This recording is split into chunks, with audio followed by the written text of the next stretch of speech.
Palagi ka bang namamatayan ng mga halaman? Hindi ka makapagpabuhay or nasasayang lagi yung binibili mo sa kanila? Ito yung 5 mistake mo sa pag-aalaga mo ng plants. Hello viewers. Ako po si Donna at nagsishare po ako or gumagawa ako ng mga video all about plants. Bago ang lahat ay babatiin natin si Sir Sander kasi birthday niya ngayon. Happy birthday sir! Yung masulid nating tagapag-subaybay sa ating YouTube at sa Facebook, sa FB page natin. Masipag yan siya mag-comment and mag-likes. Thank you sir! Number 1 na mistake mo sa pag-aalaga ng plants mo ay kararating lang sa iyo yung halaman mo ay dinidiligan mo na agad siya ng fertilizer. Over ka magbigay ng fertilizer. Atat kang palakihin, gawing lush ang mga halaman mo, kahit na stress pa sila, nilalagyan mo agad ng fertilizer. Plus pa, mali yung paglalagay mo ng fertilizer kasi hinahalo mo siya sa mga bago mong halaman, tsaka yung luma mong halaman, pini-fertilize mo na agad siya. No, i-fertilize muna. No muna. Ang halaman natin na i-fertilize pag bagong dating pa lang sa'yo. Hindi mo alam kung na-fertilize na ba yun ng dating may-ari, na-fertilize na ba yun ng garden na pinagtuwanan mo. Hindi mo alam na kung ano pa yung nilagay doon na fertilizer.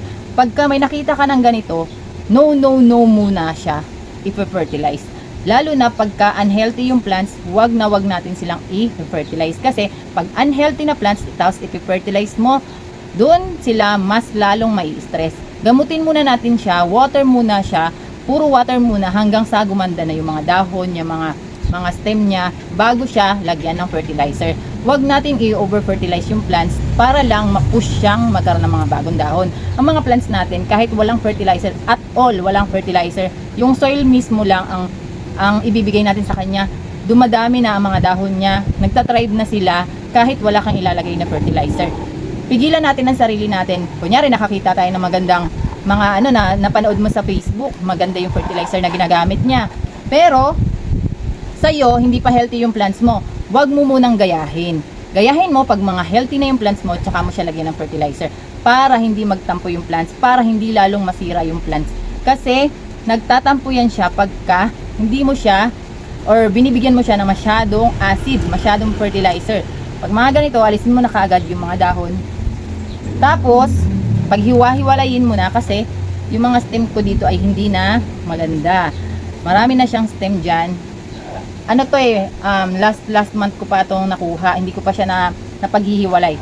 So, kailangan magrepat na ako dito kasi nauuhawan ko na siya lagi. Pero ngayon basayan kasi diniligan ko nga. Kasi nga nakita ko to na mayroon na siyang nag-yellow dyan sa ilalim. Kailangan ko na silang paghiwalayin kasi very acclimated na siya. Kailangan na nilang maghiwa-hiwalay para yung mga dahon nila ay maganda yung tubo.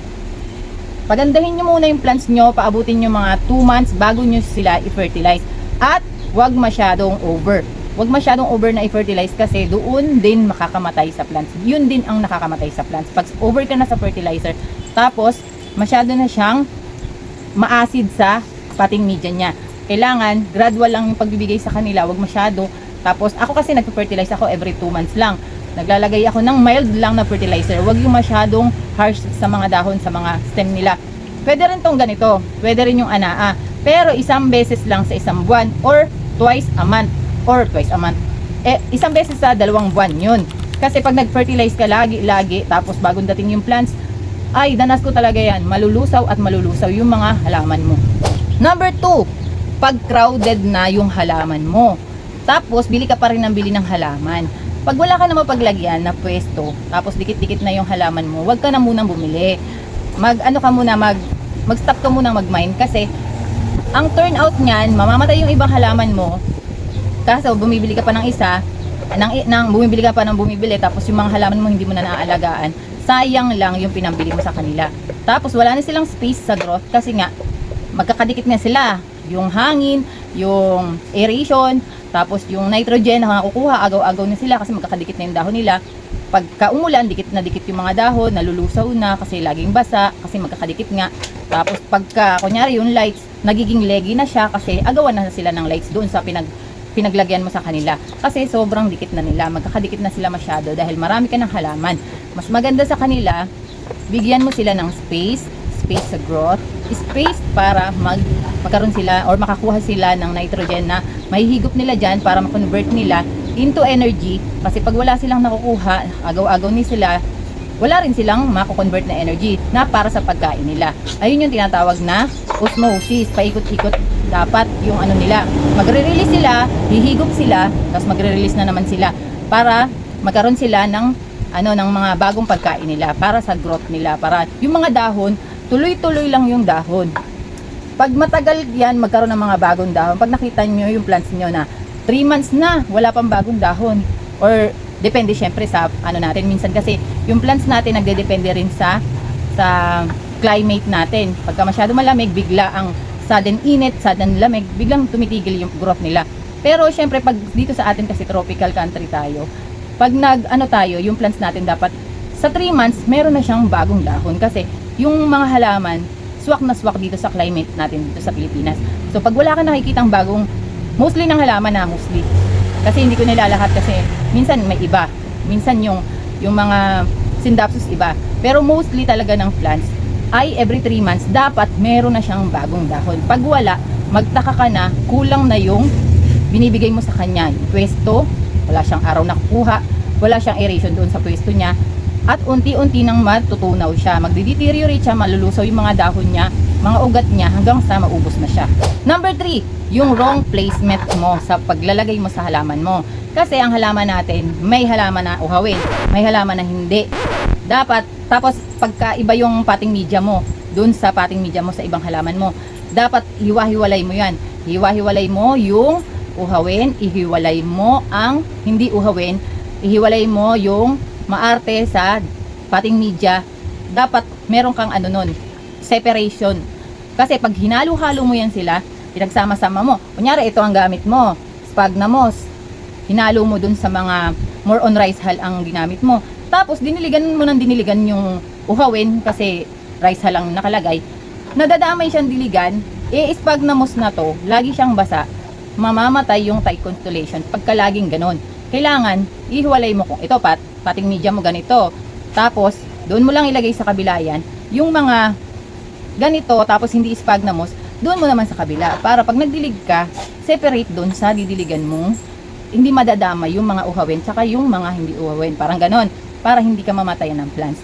Dapat may tamang diskarte din sa plants, kasi pag hindi, yun din yung ikamamatay ng plants natin. Number 4, pag hindi ka nag-e-experiment, wrong din yon, or mistakes din natin yon. Pag hindi mo ine-explore yung paghahalaman, kunyari namatay yung plants mo, ganito yung potting media mo, tapos bumili ka na naman ulit ng ganong ding halaman, tapos same lang din ng potting media. No, sayang yung pagbibili mo or pinambili mo sa kanila, kasi mamamatay ulit yon. Mas maganda i-explore mo para sa growth mo din yon, para matuto ka din, para lumawak din yung kalaman mo. Kasi kung ang alam mo na mamatay doon sa pwesto mo yung halaman na ganon, wag mo nang gayahin yung napanood mo. Katulad sa akin, kunyari napanood mo sa akin gantong potting media yung gamit ko, tapos sa'yo hindi pala nagwo-work yung ganong potting media, tapos bibili ka na naman ulit kasi namatay, tapos yun pa rin yung potting media mo kasi nga napapanood mo. No, kailangan palitan mo siya ng potting media na magiging swak ka doon sa pwesto, swak yung potting media doon sa pwesto mo at sa pagdidilig mo sa kanya. Kasi pagka syempre magkakaiba tayong tao, magkakaiba tayo ng ginagawa, magkakaiba tayo ng schedule, magkakaiba tayo ng pwesto, ng hangin. Kailangan ng hangin na nakukuha ng halaman, kasi dito sa akin mahangin, magkabilaan hangin, dito hangin, sa ilalim hangin. Kaya uhawin talaga ang mga halaman ko. Pero nagtatribe sila kahit 3 days na hindi ko dinidiligan, kasi yung iba nito, yan, sphagnum yan. Kaya inaano ko yung pagdidilig ko sa loob ng bahay, yung mga halaman ko sa loob ng bahay, yung halaman ko dito sa labas ng bahay. Sa loob ng bahay, isang beses lang ako sa isang linggo magdilig. Tapos, nilalabas ko lang sila isang beses sa isang linggo. Pinapainitan ko sila ng maghapon. Tapos, yung init na naka-filtered tapos babalik ko na sila ulit. 1 week na naman sila doon. Pero, itong mga yan, iba yung potting media niyan. Kaya, kailangan ko silang diligan ng every 3 days or 2 days bago, yan.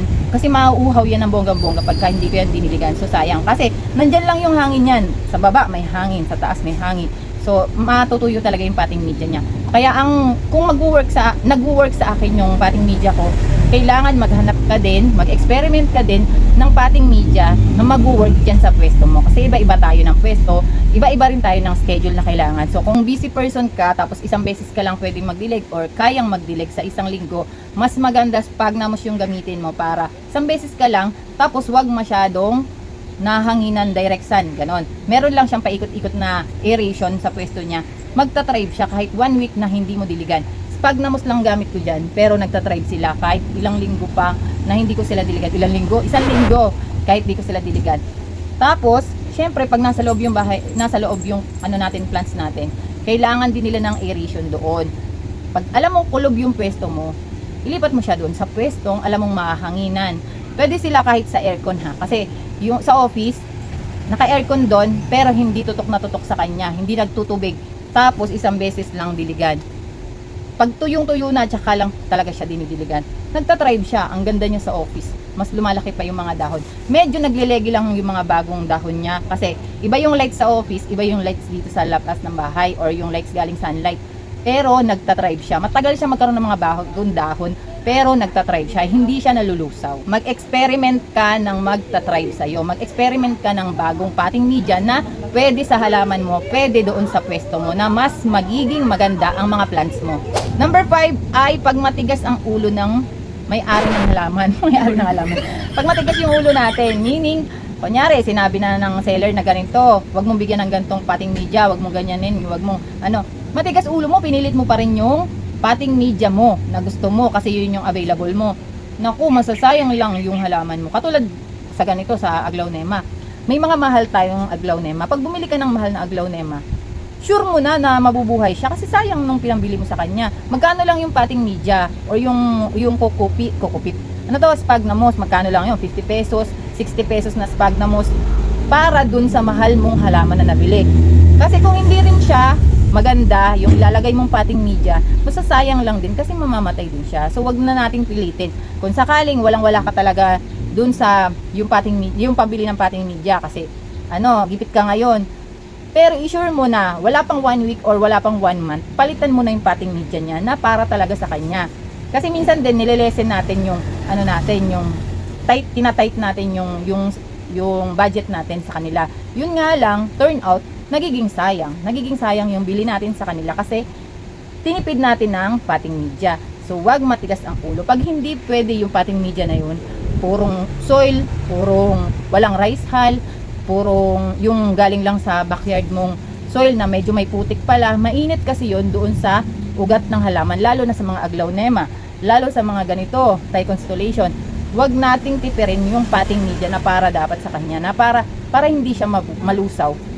Marami akong video na para makatipid ka sa DIY na Aroids Mix, para medyo mura-mura lang ang mabili mo.